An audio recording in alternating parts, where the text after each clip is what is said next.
But first, we traveled all the way around the world to Christchurch, New Zealand to bring you this first story.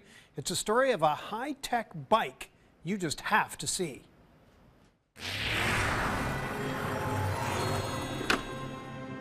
This is how Grant Ryan gets to work. I get up, I unfold my yoke bike, I jump on it, I whiz past all the traffic that's stuck in lines of traffic, and I get to work, fold it up, put it under my desk and charge it up. No parking, no hassles, super easy.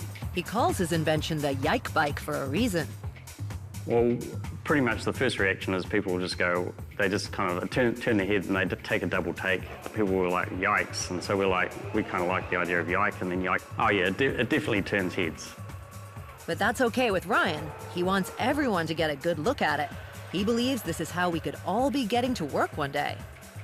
Most people in the world live in very congested cities. They live in tiny apartments, they work in offices and factories, they have a very small amount of space. So this thing can squash up into a very tiny area.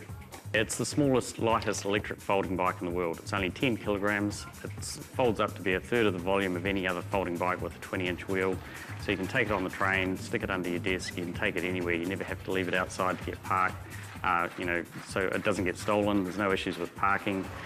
And it really is a great urban vehicle for buzzing around. In cities like London, the average speed of cars is about 10 miles an hour, so you can go faster than a Ferrari in central London on one of these things.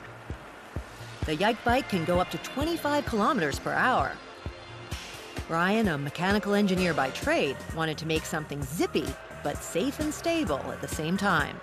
You just sit in a nice upright riding position. The reason we wanted an upright riding position is so that you can see traffic and be seen. There's nothing inherently natural about doing this on a bike.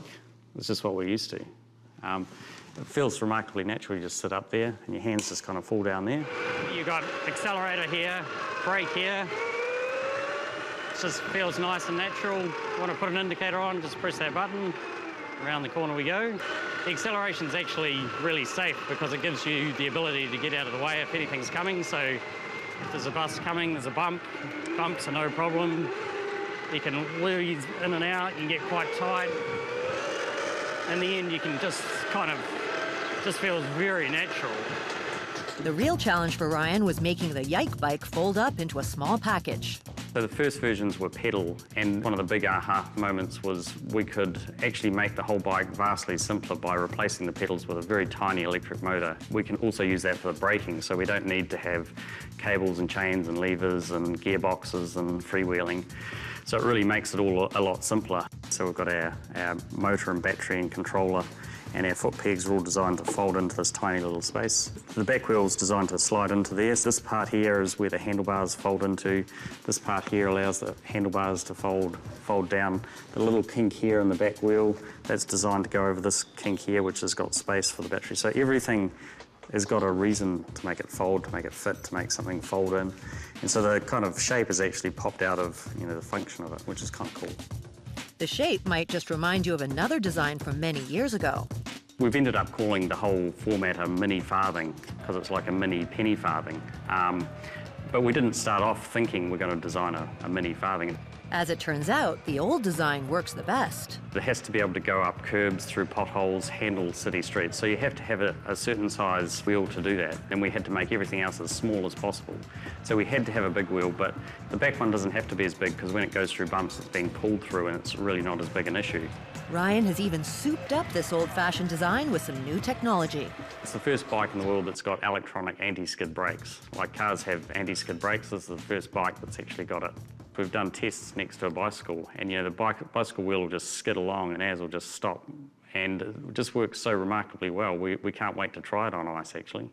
Ryan wants the yike bike to be able to handle all sorts of road conditions so that people all over the world can enjoy the experience, just like he does.